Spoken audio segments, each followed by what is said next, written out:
Hey, what's up? This is Chosen, and in this video, we are going to take a look at Nekmo Thaar because we are getting a guaranteed summon event around 15 sacred shards being pulled with a guaranteed chance to acquire this champion. He is very new to Raid, so I thought it'd be fun to take a deep look at him in the context of if he is worth 15 sacred shards or not, so that you are fully equipped with some perspective before you make that decision on your account. So let's get into it.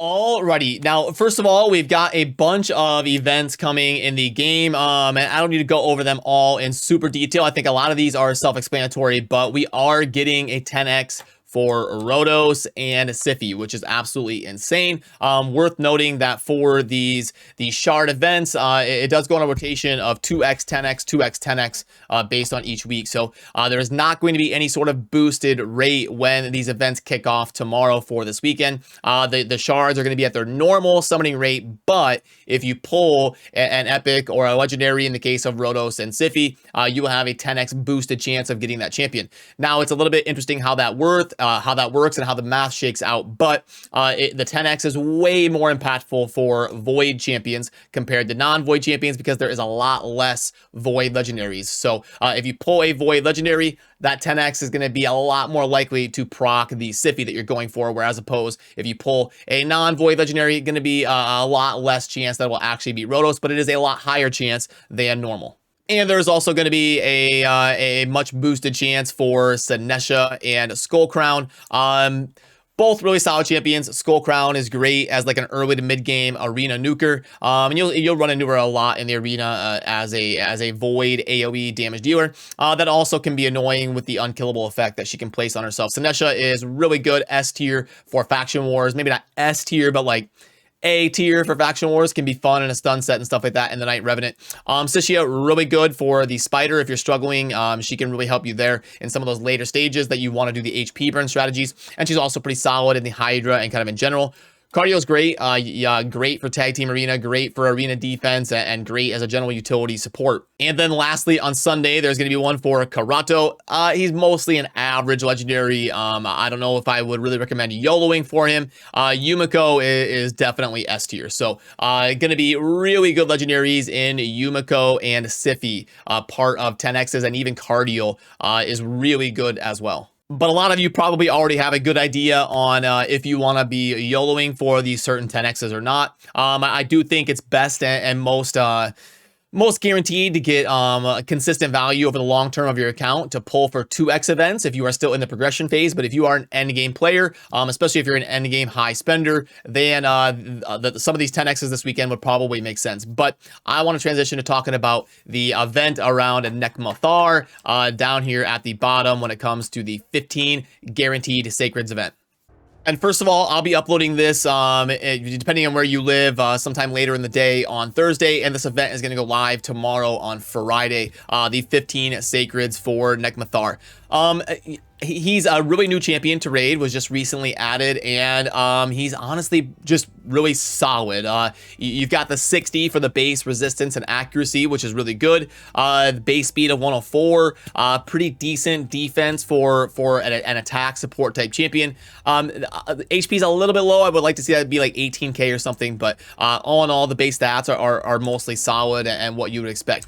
AoE A1 is super cool. We're going to get that super consistent decrease attack to help the overall toughness and utility of our team to survive for as long as possible. Then the A2 is going to be an AoE decrease speed and a leech. So again, the leech helping us stay alive, the decreased speed, making sure they take less turns, and we can book that to a 3-turn cooldown, which is great. Now, this one is interesting because it is an increased speed on all allies for 2 turns and turn meter fill, which is great, but it only books to a 4-turn cooldown. But this champion is going to get an extra turn after the ability. So really, really good cycle of abilities here. I love buffing abilities that grant an extra turn because it's basically a free effect that costs you nothing. You get these buffs randomly, and then they also get another turn on top of that. Then there's also a passive of fill the champion's turn meter by 5% each time a debuff on an enemy is removed, transferred, or expires. So anytime a debuff is affected on an enemy, boom, we're going to get turn meter fill on this guy. And not only that, but we also get one of the best auras in the game of increased ally speed in all battles by 19%. So the best in the game in terms of a speed aura is going to be like, I think it's Lysandra and Fushan. They've got a 24%, but right after that, you got like that next tier of like Duchess and Nekmo Thaar with the 19% all battles. So really an amazing kit that is generally useful in all sorts of different content. If you are curious about how the community is coming down on this and if they think he's going to be worth a point for, we actually had a funny moment earlier today on stream where I predicted before I hosted a poll on my channel. I said that right out the gate, it's probably going to be pretty split. It's going to be pretty 50-50 on if people think Nekmo Thaar is worth 15 Sacreds for a YOLO, a guaranteed event. And then I was like, over the course of time, people will probably realize that Sacreds are expensive and they'll get a little bit more conservative over time, and we'll see the number go down into the early 40s. And I predict that it will end at about 42% of people thinking Nekmo Thaar is worth pulling for in a 15 Sacred event. And then look what happened. So this is where it started. When I hosted it, it started at 50-50, just like I thought. And then this was kind of about an hour later. You can see it's shifting down. It's getting closer to the early 40s. And then this is where we stand right now, right here. I predicted it would settle at about 42%, and we saw it right at the gate start at 50-50, and it's slowly shifting into the early 40s for like people in the community that think Nekmo Thaar is going to be worth pulling the 15 Sacreds for.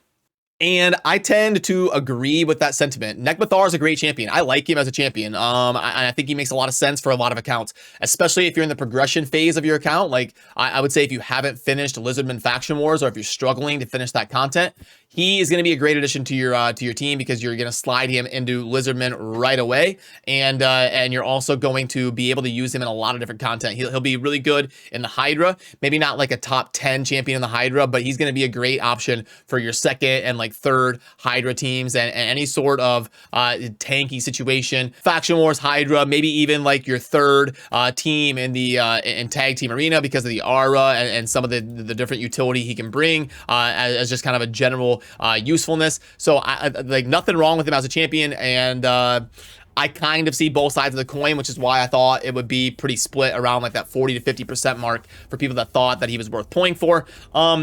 In general, on my channel, I like to recommend that people wait for 2x boosted summoning rates, because over the course of many months or even a couple years, and for the long-term health of acquiring as many good champions on your account, that's the route to go. But I do also see the other side of the coin, and him being worth it to pull 15 shards for, because he is definitely worth it. Now, for what I'm going to do personally on my account, I've already finished Lizardman Faction Wars. I've already got some pretty good endgame rosters in different areas of the game. Am I going to pull for him personally? I'm lucky enough to have 3 ally speed auras of 19% already in my 3 Hydra teams. Gosh, it's going to be difficult for me. I probably won't. But if I was a little bit more mid-game, I honestly may. Like, if I didn't already have 3 entrenched Hydra teams, I may pull for him, because he's going to be really solid with the speed down of all the Hydra heads and the speed up of all allies, along with making me survive a lot easier with the constant waves of decreased attack. And he can honestly probably do a decent amount of damage if you get like a War Master mastery on him by constantly proccing those A1s, because he gets the extra turn. He can cycle super fast, and even if this ability is on cooldown, he can do this and then A1 on the same turn. So like, yeah, I would agree with the community. I would rank it about a 5 out of 10 in terms of if it is worth it or not to pull for Nekmo Thaar for the Sacred event. And it's just going to come down to, like I said a couple different times, come down to where you are at on your specific account and your spending tier. But that's my final rating, 5 out of 10, if it's worth it or not. So definitely let me know if you agree or disagree, and where you stand on the opinion as well, because it's always fun to have the comment sections be a resource for people to scroll through and get input from as well. So remember to subscribe on your way out. Lots of daily content coming out for Raid Shadow Legends, and lots of fun resources we are working on behind the scenes to get added to the website that we've got in beta development and everything like that. So thank you for watching, and as always, have a good rest of your day. Peace.